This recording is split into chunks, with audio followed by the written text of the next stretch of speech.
ഈശോ മിശിഹായ്ക്ക് സ്തുതിയായിരിക്കട്ടെ. സദ്വാർത്തയുടെ 16-ാം നാൾ. ഇനി ഒരു ദിവസം കൂടിയാണ് ഈ ശുശ്രൂഷയുള്ളത്. ക്രിസ്മസിൻ്റെ തലേന്നാൾ 24-ാം തീയതി നമ്മൾ ശുശ്രൂഷ അവസാനിപ്പിക്കുകയാണ്. പിന്നെ നമ്മൾ പാതിരാവിൻ്റെ ശുശ്രൂഷകളിലേക്ക്, ക്രിസ്മസിൻ്റെ സന്തോഷത്തിലേക്ക്, ആഘോഷങ്ങളിലേക്ക് ഒക്കെ പ്രവേശിക്കുകയാണ്. അപ്പോൾ ഇന്ന് it's more like A second last episode. ആ വിചാരത്തോടെ നമുക്ക് ഇന്നത്തെ ഈ ധ്യാനത്തിലേക്ക് പ്രവേശിക്കാം. ഈ ദിവസങ്ങളിൽ കർത്താവ് തരുന്ന കൃപകൾക്ക് നന്ദി പറയാം. കർത്താവിൻ്റെ വചനത്തിൻ്റെ ചാരത്തിരിക്കുമ്പോൾ തന്നെ നമ്മളിൽ മാറ്റം വരും. കർത്താവിൻ്റെ വചനത്തിൻ്റെ ചാരത്തിരിക്കുമ്പോൾ തന്നെ, കാരണം ദൈവവചനം ശക്തിയുള്ളതാണ്. അത് ഫലം പുറപ്പെടുവിക്കും. അത് നമ്മുടെ ശരീരത്തിലും നമ്മുടെ മനസ്സിലും നമ്മുടെ ആത്മാവിലും അത് ഫലം പുറപ്പെടുവിക്കും. ഇതിലൊരു വിഷയം മാത്രമായിട്ട് ചുരുങ്ങിപ്പോകരുത്. കേവലം ശരീരത്തിൽ ദൈവവചനം ഫലം പുറപ്പെടുവിക്കുന്നത് മാത്രമായി പോകുമ്പോൾ അത് വളരെ മെറ്റീരിയലായിട്ട് മാറും. ആത്മാവിൽ മാത്രമല്ല താനും, ആത്മാവിലും മനസ്സിൻ്റെ അവസ്ഥകളിലും ശരീരത്തിൻ്റെ ക്ലേശങ്ങളിലും കർത്താവിൻ്റെ വചനത്തിന് ഇടപെടാൻ പറ്റും. അതുകൊണ്ട് ഈ ദിവസങ്ങളിൽ നിങ്ങൾക്കിടയിൽ കർത്താവ് അത്ഭുതങ്ങളും അടയാളങ്ങളും ഒക്കെ പ്രവർത്തിക്കുന്നത് അത് വചനത്തിൻ്റെ ശക്തിയാണ്. കർത്താവിൻ്റെ വചനത്തിന് അങ്ങനെ ഒരു ശക്തിയുണ്ട്. പലരും വിളിച്ച് കൊച്ചു കൊച്ചു സാക്ഷ്യങ്ങളൊക്കെ പറയുമ്പോൾ ഞാൻ പറയുന്നത് അതിനകത്ത് അത്ഭുതപ്പെടാനൊന്നുമില്ലല്ലോ. ഇപ്പം നിങ്ങൾക്ക് വെച്ചിട്ട് പറയണ ഈ ബുദ്ധിമുട്ട് മാറി, ഈ കാര്യം സാധിച്ചു കിട്ടി, ഈ സങ്കടം മാറിക്കിട്ടി. അപ്പോൾ അതിനകത്ത് അത്ഭുതപ്പെടാനൊന്നുമില്ല. കാരണം കർത്താവിൻ്റെ വചനത്തിന് ആ ശക്തിയുണ്ട്. അത് ക്രിസ്ത്യാനികളായി നമ്മൾ അറിഞ്ഞിരിക്കണം. അത് വചനത്തിൻ്റെ സ്വാഭാവിക ശക്തിയല്ലേ. അതുകൊണ്ട് നമുക്ക് വിശ്വസിക്കാം. കർത്താവേ, ഇനിയും ഞങ്ങളുടെ കാലത്ത്, മറിയത്തിൻ്റെ കാര്യം പറഞ്ഞപ്പോൾ നമ്മൾ പ്രാർത്ഥിച്ചൊരു കാര്യമുണ്ട്. മറിയത്തിന് സംശയത്തിൻ്റെ പൊട്ടും പൊടിയും എവിടെങ്കിലും ഉണ്ടെങ്കിൽ അത് മാറാൻ വേണ്ടിയിട്ട് ദൂതൻ പറഞ്ഞു കൊടുത്തതാണ് നിന്റെ ചാർച്ചക്കാരി ഏലീഷ്ബായിക്ക് ഇത് 6-ാം മാസമാണ്. അതായത് നീ വിശ്വസിക്ക്, വന്ധ്യയ്ക്ക് മക്കളെ കൊടുക്കാൻ കർത്താവിന് പറ്റുമെങ്കിൽ നിന്നിൽ നിന്ന് കർത്താവ് അവൻ്റെ പുത്രനെ ലോകത്തിന് സമ്മാനിക്കും, നിന്നിലൂടെ സമ്മാനിക്കും. വിശ്വസിക്ക്. അന്ന് നമ്മൾ പ്രാർത്ഥിച്ചൊരു പ്രാർത്ഥന ഓർമ്മയില്ലേ? കർത്താവേ, ഞങ്ങളുടെ വിശ്വാസ ജീവിതത്തിൽ ഞങ്ങൾക്ക് ഇളക്കം തട്ടുമ്പോൾ, സംശയങ്ങളും ചോദ്യങ്ങളും കൂടുമ്പോൾ, അടയാളങ്ങൾ കൊണ്ടും അത്ഭുതങ്ങൾ കൊണ്ടും ഞങ്ങളുടെ വിശ്വാസത്തെ നീ സ്ഥിരീകരിക്കണമേ, കൺഫേം ചെയ്യണമേ എന്ന് പ്രാർത്ഥിക്കണം. അതൊരു ലളിതമായ എളിയ വിശ്വാസത്തിൻ്റെ പ്രാർത്ഥനയാണത്. കർത്താവേ, ബലഹീനനാണേ, സംശയങ്ങളുണ്ടേ, ചിലപ്പോൾ ഒരു ആട്ടമൊക്കെ വരും, ഒരു ചാഞ്ചാട്ടമൊക്കെ വരും വിശ്വാസത്തിൽ. അത്തരം നേരങ്ങളിൽ ഒരു പ്രാർത്ഥനയ്ക്ക് ഉത്തരം തന്ന് നീ ആ വിശ്വാസത്തെ ഒന്ന് ഉറപ്പിക്കണം. അത് പ്രാർത്ഥനയ്ക്ക് ഉത്തരം കിട്ടാനുള്ള ആഗ്രഹത്തെക്കാളുപരി ഈ വിശ്വാസം ക്ഷയിച്ചു പോകാതിരിക്കാൻ, കർത്താവേ, ശക്തനായ എൻ്റെ ദൈവമേ, നിൻ്റെ അധികാരത്തിൻ്റെ കരം ഞങ്ങളുടെ ജീവിതത്തിൽ നീ വെളിപ്പെടുത്തണേ എന്ന് പ്രാർത്ഥിച്ച് ശീലിക്കണം. ഇന്ന് ഈ 16-ാം നാൾ നമ്മൾ ചിന്തിക്കുന്ന ഭാഗം ലൂക്കായുടെ സുവിശേഷം 1-ാം അധ്യായം 57 മുതൽ 66 വരെയുള്ള വാക്യങ്ങളാണ്. ഈ ക്രിസ്മസ് എപ്പിസോഡിൻ്റെ ഈ ഭാഗങ്ങളൊക്കെ വായിച്ചു പോകുമ്പോൾ സുന്ദരമായൊരു ഭാഗം ഇത്. ആസ് ആൻ എപ്പിസോഡ് എനിക്ക് വളരെ ഇഷ്ടപ്പെട്ടൊരു ഭാഗവുമാണിത്. സ്നാപക യോഹന്നാൻ്റെ ജനനമാണ്. ടി വിയിൽ കാണുന്നവർക്ക് പോസ് ചെയ്യാൻ മാർഗമില്ലായിരിക്കും. പക്ഷേ യൂട്യൂബിലാണ് നിങ്ങളിത് കാണുന്നതെങ്കിൽ നിങ്ങൾ എന്നോട് കാണിക്കേണ്ട ഒരു സ്നേഹവും മര്യാദയും എന്നറിയാമോ? ഇവിടം കൊണ്ടത് പോസ് ചെയ്തു. ഈ വീഡിയോ ഇവിടം കൊണ്ടൊന്ന് പോസ് ചെയ്തിട്ട്, വലിയ അത്യാവശ്യം പിടിച്ച തിരക്കൊന്നും ഇല്ലെങ്കിൽ ബൈബിൾ തുറന്ന് ഈ ഭാഗം ഒന്ന് വായിച്ചിട്ട് എന്നോട് കൂടെ തിരിച്ചു വരിക. അതായത് ലൂക്കായുടെ സുവിശേഷം 1-ാം അധ്യായം 57 മുതലുള്ള വാക്യങ്ങൾ. സ്നാപക യോഹന്നാൻ്റെ ജനനം. നമ്മൾ ഈ ദിവസങ്ങളിലൊക്കെ ഒരു വിഷയത്തിലേക്കാണ് ഫോക്കസ് ചെയ്തത്. ഇന്ന് അങ്ങനല്ല. ഇന്ന് നമ്മൾ ഈ പാസേജിനെ ഫോക്കസ് ചെയ്യുകയാണ്. ഈ പാസേജിലുള്ള ഈ ഭാഗത്തുള്ള പല ചിന്തകളെ ഒരുമിച്ച് നമ്മൾ ധ്യാനിച്ച് മുന്നോട്ട് പോവുകയാണ്. ആദ്യത്തേത് എന്നോടൊപ്പം നടക്കുക. 57-ാമത്തെ വാക്യം ഇങ്ങനെയാണ്: എലിസബത്തിന് പ്രസവ സമയമായി, അവളൊരു പുത്രനെ പ്രസവിച്ചു. അടുത്തത് 58-ാമത്തെ വാക്യം: കർത്താവ് അവളോട് വലിയ കാരുണ്യം കാണിച്ചിരിക്കുന്നു എന്ന് കേട്ട അയൽക്കാരും ബന്ധുക്കളും അവളോടൊത്ത് സന്തോഷിച്ചു. അതായത് എലിസബത്തിൻ്റെ വീട്ടിൽ ഒരു നല്ല കാര്യം നടക്കുന്നു. വന്ധ്യ എന്ന് മുദ്ര ചാർത്തപ്പെട്ടവൾക്ക് ഇപ്പോൾ ഒരു കുഞ്ഞ് പിറന്നു. ഇനി ആ കുഞ്ഞ് പിറന്ന വാർത്ത അറിഞ്ഞിട്ട് ബന്ധുക്കളുടെയും അയൽക്കാരുടെയും വളരെ പ്രധാനപ്പെട്ട റോള് വഹിക്കുന്നവരാണ് നമ്മുടെയൊക്കെ ജീവിതത്തിൽ. നമുക്കറിയാം, നല്ലതാണെങ്കിൽ ഒത്തിരി സന്തോഷവും, എങ്ങാനും മോശമാണെങ്കിൽ ജീവിതകാലം മുഴുവൻ നമ്മൾ ദുരിതം അനുഭവിക്കുന്നവരുമായൊരു കൂട്ടരാണ് ഈ പറഞ്ഞ രണ്ട് കൂട്ടര്. ഏത്? അയൽക്കാരും ബന്ധുക്കളും. അപ്പോൾ ഈ അയൽക്കാരും ബന്ധുക്കളും ഈ വാർത്ത അറിഞ്ഞിട്ട് പറയുന്ന കാര്യം, ദൈവം അവളോട് വലിയ കാരുണ്യം കാണിച്ചിരിക്കുന്നു, എന്നിട്ട് അവളുടെ ആ അവസ്ഥയിൽ സന്തോഷിക്കുന്നു, അവളോട് ചേർന്ന് സന്തോഷിക്കുന്നു. ക്രിസ്മസിൻ്റെ ഒരു ഗുണം ഇതാണ്, ഈ സന്തോഷമാണ് മുഴുവൻ. സന്തോഷമാണ് മുഴുവൻ. നമ്മൾ നേരത്തെ കണ്ടതാണ്, എലിസബത്തിൻ്റെ വീട്ടിൽ മറിയം ചെന്നപ്പോൾ അവിടെ സന്തോഷം, ഉദരത്തിൽ കിടന്ന കൊച്ചിന് സന്തോഷം, കുതിച്ചു ചാടുന്നു. മറിയം തന്നെ പറയുന്നു, എൻ്റെ ആത്മാവ് കർത്താവിൽ സന്തോഷിക്കുന്നു, ആനന്ദിക്കുന്നു. ദേ ഇവിടെ വീണ്ടും ആനന്ദം. കർത്താവ് അവളോട് വലിയ കാരുണ്യം കാണിച്ചിരിക്കുന്നു എന്ന് കേട്ട അയൽക്കാരും ബന്ധുക്കളും അവളോടൊത്ത് സന്തോഷിച്ചു. ഇവിടെ നമ്മളെ തന്നെ ലൊക്കേറ്റ് ചെയ്യേണ്ടത് എവിടെയാണെന്ന് അറിയാമോ? ഈ അയൽക്കാരും ബന്ധുക്കളും ടീമില്ലേ, ആ ടീമിലേക്ക് നമ്മളെ കൊണ്ടുപോയിട്ട് വെക്കണം. എന്നിട്ട് ചോദിക്കേണ്ട ഒരു ചോദ്യമുണ്ട്, മറ്റുള്ളവരുടെ ജീവിതത്തിൽ സന്തോഷങ്ങൾ ഉണ്ടാകുമ്പോൾ കൂടെ സന്തോഷിക്കാൻ നമുക്ക് പറ്റുന്നുണ്ടോ? അതായത് നമ്മൾ സാധാരണ പറയത്തില്ലേ, സങ്കടപ്പെട്ടിരിക്കുന്നവനെ ചേർത്ത് പിടിച്ച് ആശ്വസിപ്പിക്കുന്നവൻ നല്ല സുഹൃത്താണെന്ന്. നിങ്ങൾ എനിക്ക് ഉത്തരം തന്നേ. സങ്കടപ്പെടുന്നവൻ്റെ കൂടെ ഇരുന്ന് സങ്കടപ്പെടുന്നവനാണോ, സന്തോഷിക്കുന്നവൻ്റെ കൂടെ ഇരുന്ന് സന്തോഷിക്കുന്നവനാണോ നല്ല സുഹൃത്ത്? നല്ല സുഹൃത്ത്, നല്ല ബന്ധു, നല്ല മിത്രം. ആരാത്? ആ കുറെ കൂടെ മെച്ചപ്പെട്ട കാര്യം എന്നറിയാമോ? സങ്കടപ്പെടുന്നവൻ്റെ കൂടെ സങ്കടപ്പെടാൻ ആർക്കും പറ്റുമെന്നേ. ഛേദമില്ലാത്ത ഉപകാരമാണ്. സന്തോഷിക്കുന്നവൻ്റെ കൂടെ സന്തോഷിക്കാനാണ് പാട്. നമ്മുടെയൊക്കെ മനസ്സിലും ആ പ്രശ്നമുണ്ട്. ഇപ്പോൾ ഉദാഹരണം പറയാം, ഈ ഒരു വീട്ടിലൊരു മരണം നടന്നു. അവിടെ മൃതശരീരം ഇങ്ങനെ ഒരുക്കി വെച്ചിട്ട് അതിൻ്റെ മുമ്പിലിരുന്ന ഒരാൾ കരയുകയാണ്.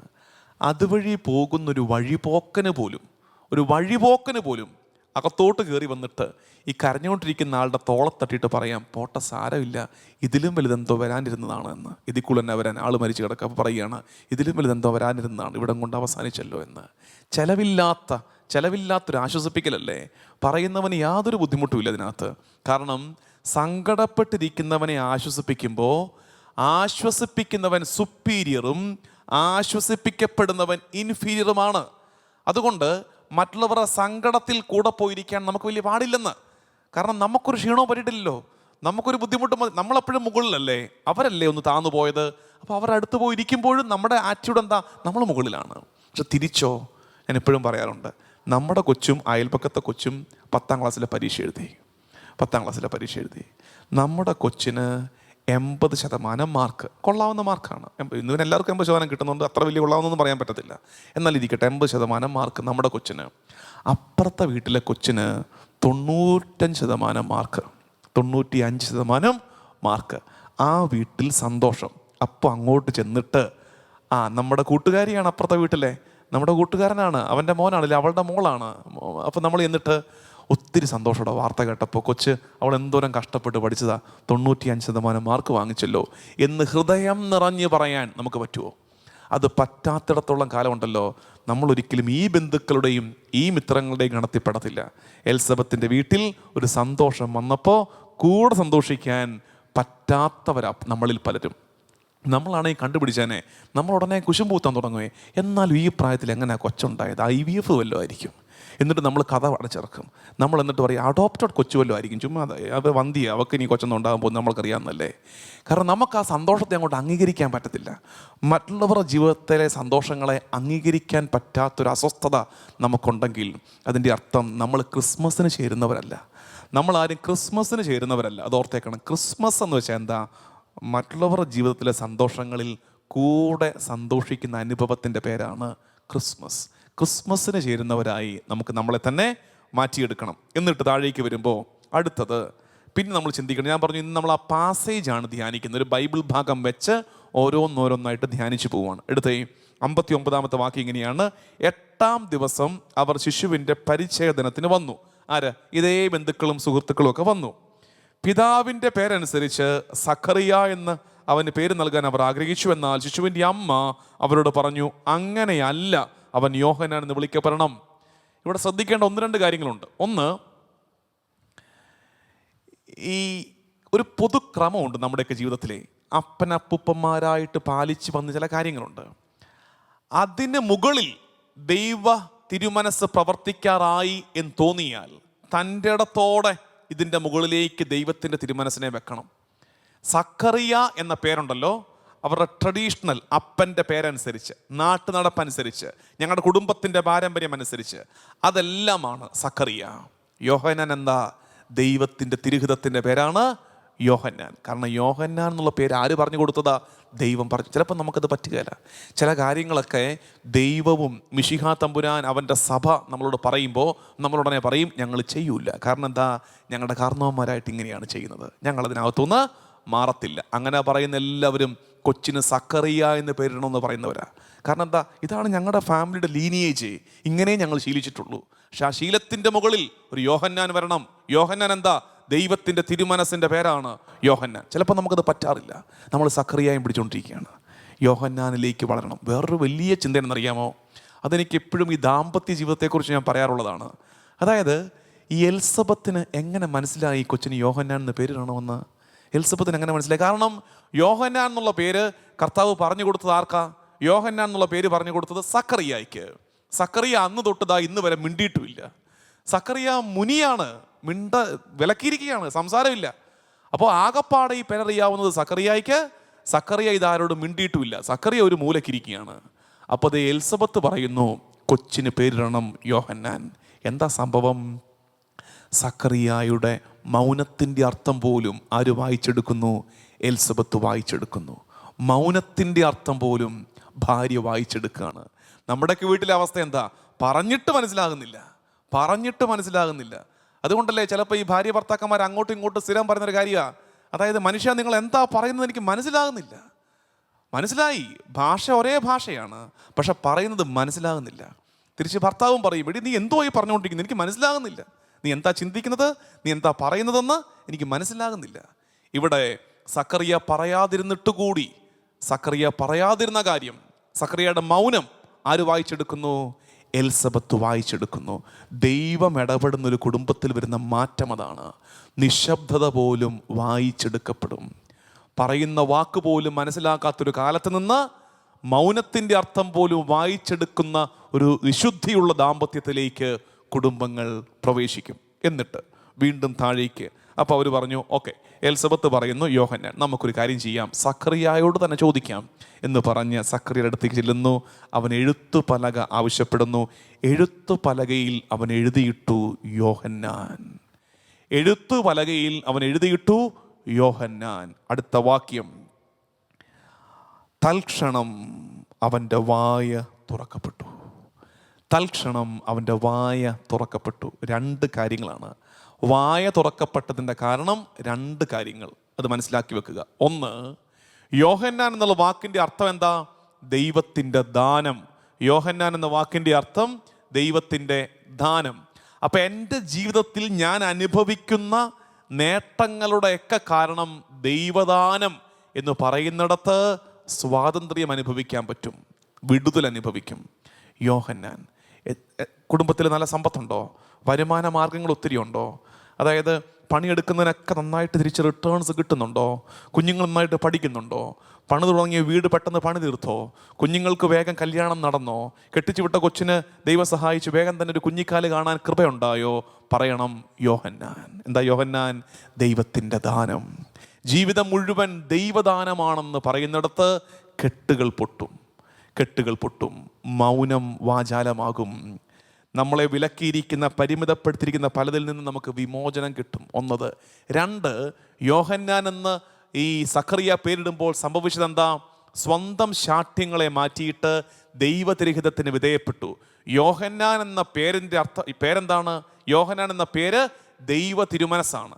ദൈവം ആഗ്രഹിച്ച പേരാണ് യോഹന്നാൻ. അപ്പോൾ നിങ്ങൾ ഓർത്തേ, നമ്മുടെ കുടുംബത്തിൻ്റെ മേൽ ചില കെട്ടുകളുണ്ട്, ചില പരിമിതികളുണ്ട്, ചില ഞെരുക്കങ്ങളുണ്ട്.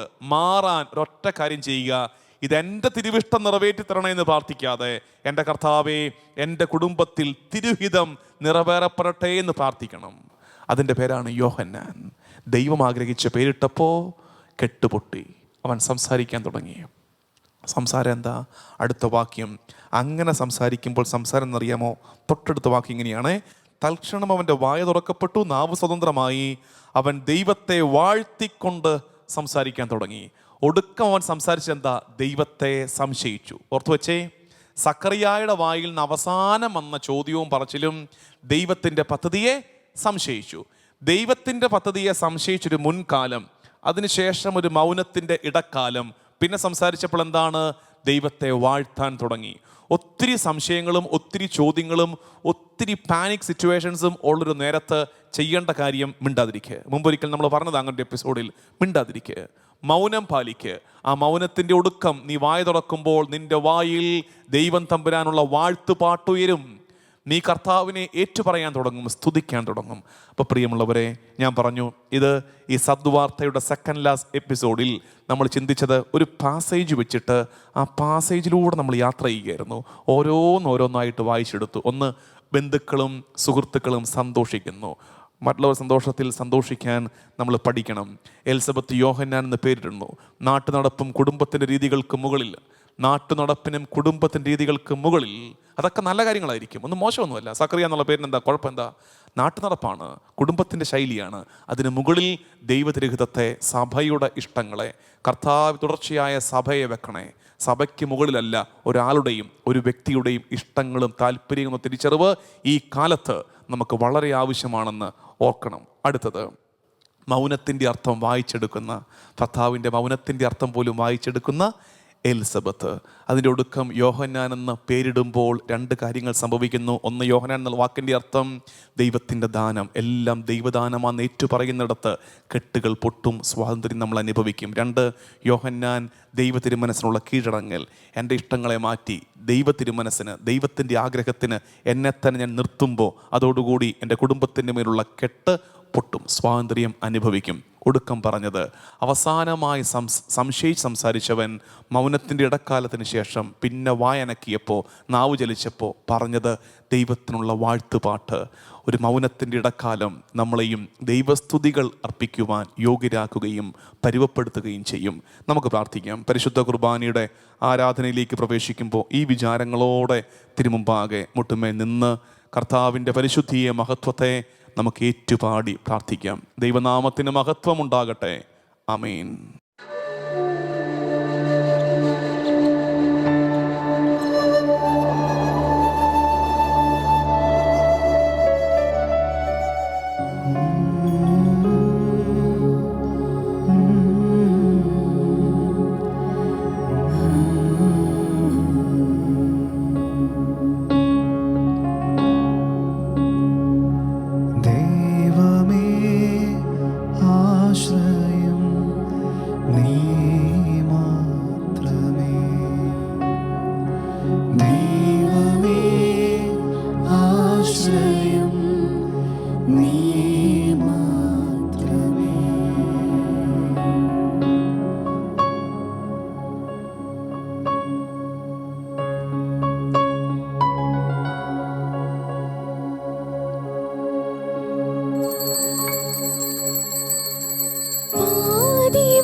ആശ്രയം നീ മാത്രമേ. ദൈവമേ ആശ്രയം നീ മാത്രമേ. ഈശോയെ, എൻ്റെ വഴിയിലെ പ്രകാശമേ, നിനക്ക് ആരാധന.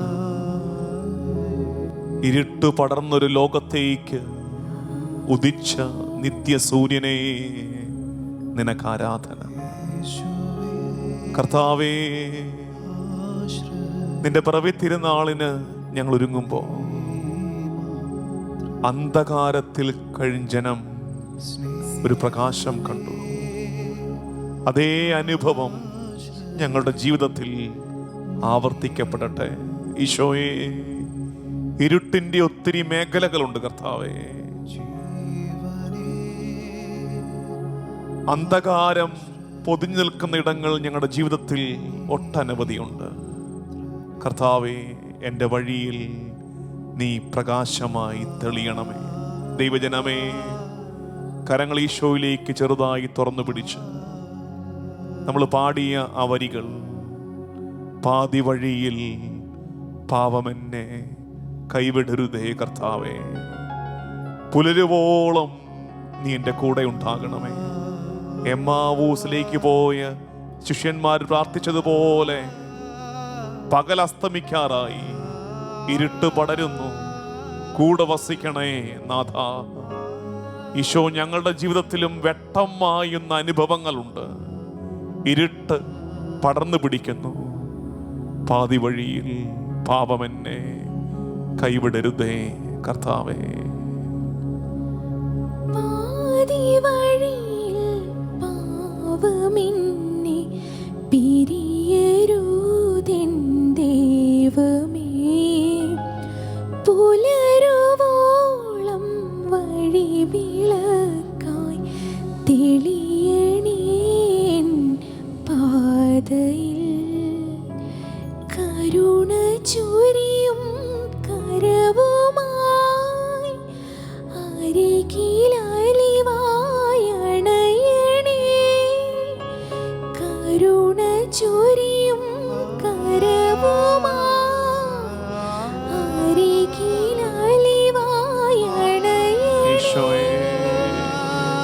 ഞാൻ നിന്റെ പൈതലല്ലേ, നീ എന്റെ ദൈവമല്ലേ കർത്താവേ. നീയല്ലാതാരുമില്ല. ഈശോയെ, എന്നെ സ്നേഹിച്ചിടാൻ ഈശോയെ,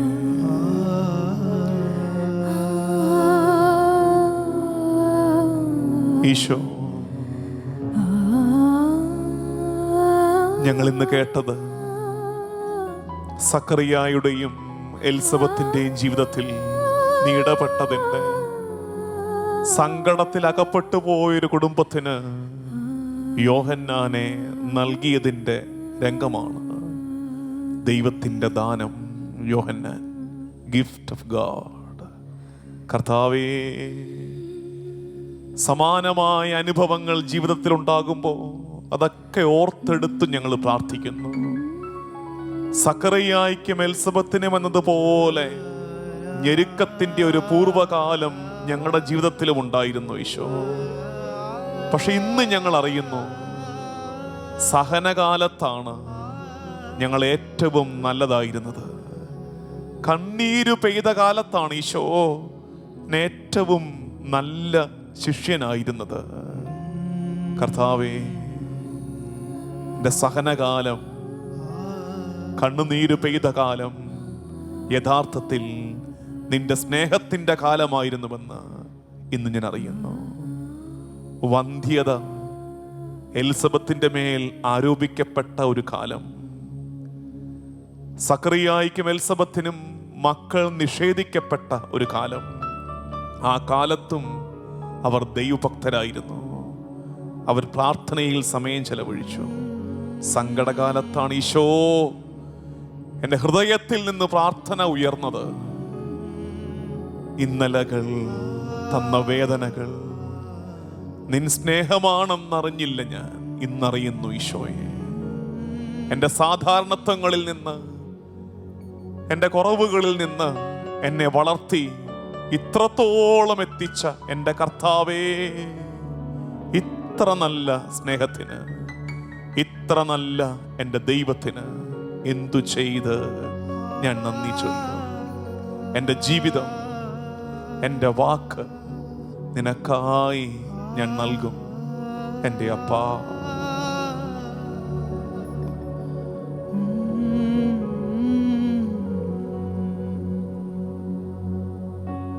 ഇന്നലെകൾ തന്ന വേദനകൾ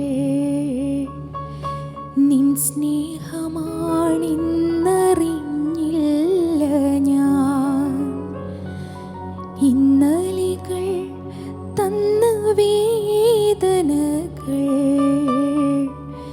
നിൻ സ്നേഹമാണെന്നറിഞ്ഞില്ല ഞാൻ. നിൻ സ്വന്തമാക്കുവാൻ, മാറോടു ചേർക്കുവാൻ എന്നെ ഒരുക്കുകയായിരുന്നു.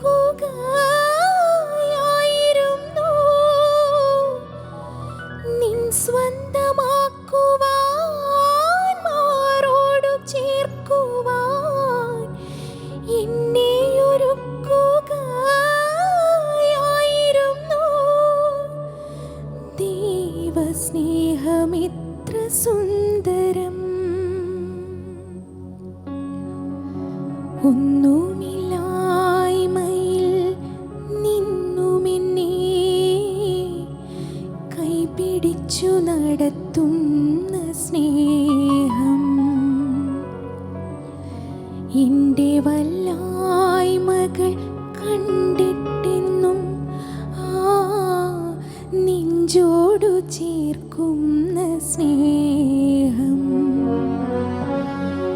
ഇത്ര നല്ല ദൈവത്തോടു ഞാൻ എന്തു ചെയ്തു നന്ദി ചൊല്ലിടും. എൻ്റെ കൊച്ചു ജീവിതത്തെ ഞാൻ നിന്റെ മുൻപിൽ കാഴ്ചയേകിടാം. ഇത്ര നല്ല ദൈവത്തോടു ഞാൻ എന്തു ചെയ്തു നന്ദി ചൊല്ലിടും. എൻ്റെ കൊച്ചു ജീവിതത്തെ ഞാൻ നിന്റെ മുൻപിൽ കാഴ്ചയേകിടാം. നിന്റെ മുൻപിൽ കാഴ്ചയേകിടാം. നിന്റെ മുൻപിൽ കാഴ്ചയേകിടാം.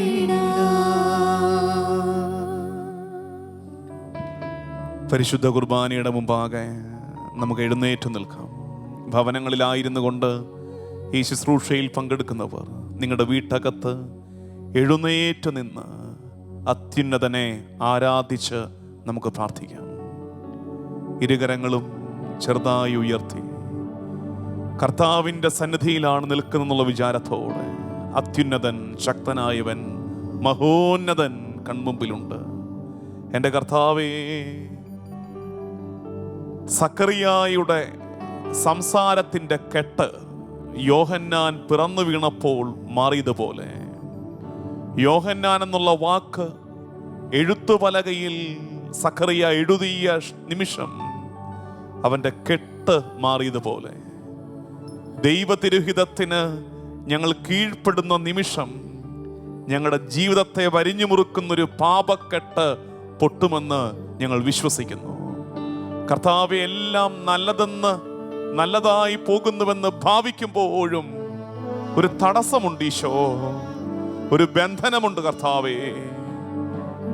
കർത്താവേ, ആ തടസ്സം പൊട്ടി വിടുതൽ പ്രാപിച്ച്, ആ തടസ്സം മാറിപ്പോയി വിടുതൽ പ്രാപിച്ച് നിന്നിൽ അഭിമാനിക്കുന്നവരായി ഞങ്ങൾ നിൽക്കട്ടെ. പാപങ്ങൾ പോക്കുവാൻ, എൻ്റെ മേലും എൻ്റെ കുടുംബത്തിൻ്റെ മേലുമുള്ള ശാപക്കെട്ട് പൊട്ടിക്കാൻ, എനിക്ക് വേണ്ടി മണ്ണിൽ അവതരിച്ചവനെ, എനിക്ക് വേണ്ടി കുരിശിൽ മരിച്ച എൻ്റെ കർത്താവേ, നിന്നെ ആരാധിച്ച് ഞങ്ങൾ പ്രാർത്ഥിക്കുന്നു. എൻ്റെ കണ്ണുനീർ തുടയ്ക്കുവാൻ, എൻ്റെ മേലുള്ള ശിക്ഷയെ എടുത്തു മാറ്റുവാൻ, എനിക്കായി ഭൂജാതനായവനെ, എനിക്ക് വേണ്ടി പാടുപീഡ ഏറ്റു മരിച്ച എൻ്റെ കർത്താവേ, എൻ്റെ യേശുവേ, നിനക്ക് ആരാധന.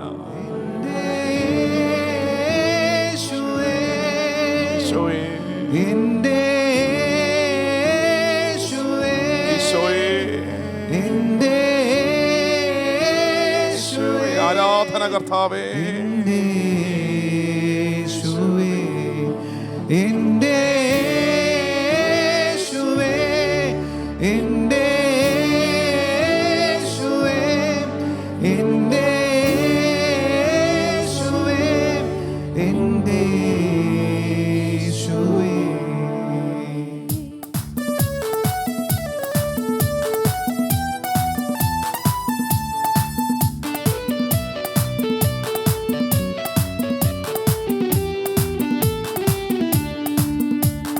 പാപങ്ങൾ പോക്കുവാൻ ശാപങ്ങൾ തീർക്കുവാൻ ഭൂമിയിൽ വന്നവനേ, മർത്യനെ നേടുവാൻ സ്വർലോകം തീർക്കുവാൻ കുരിശു ചുമന്നവനേ, പാപങ്ങൾ പോക്കുവാൻ ശാപങ്ങൾ തീർക്കുവാൻ ഭൂമിയിൽ വന്നവനേ, മർത്യനെ നേടുവാൻ സ്വർലോകം തീർക്കുവാൻ കുരിശു ചുമന്നവനേ, എൻ കണ്ണീർ തുടച്ചവനേ, സന്തോഷം തന്നവനേ, എൻ കണ്ണീർ തുടച്ചവനേ, സന്തോഷം തന്നവനേ, എൻ്റെ യേശുവേ, എൻ്റെ യേശുവേ, എൻ്റെ യേശുവേ, എൻ്റെ യേശുവേ, എൻ്റെ യേശുവേ,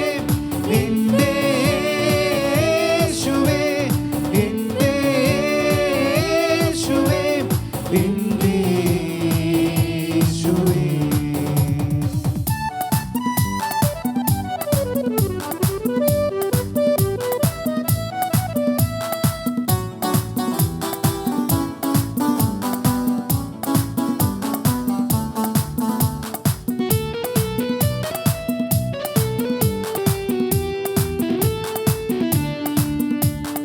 അപ്പൻ എന്നെ മറന്നാലും അമ്മ എന്നെ മറന്നാലും അവൻ എന്നെ മറക്കുകയില്ല.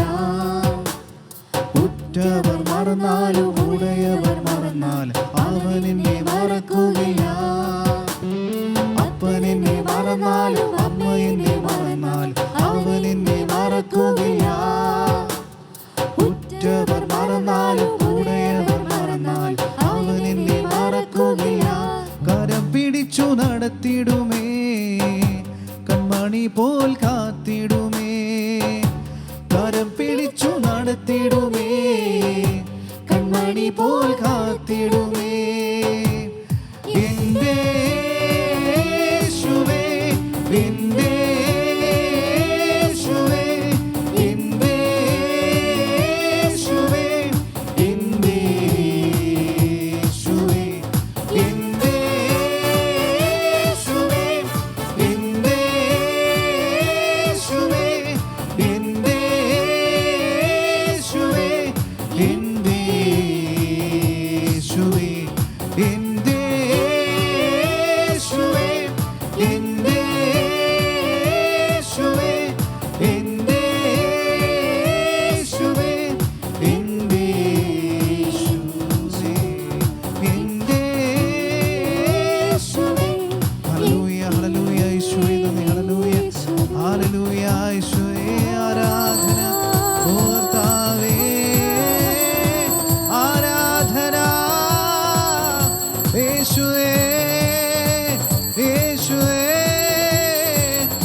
പരിശുദ്ധ പരമമാ ദിവ്യകാരുണ്യമേ,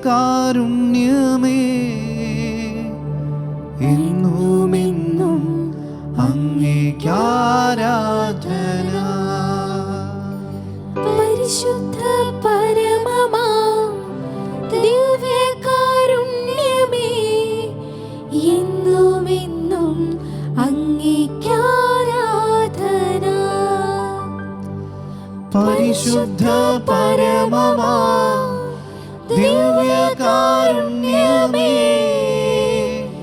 എന്നുമെന്നും അങ്ങേക്കാരാധന.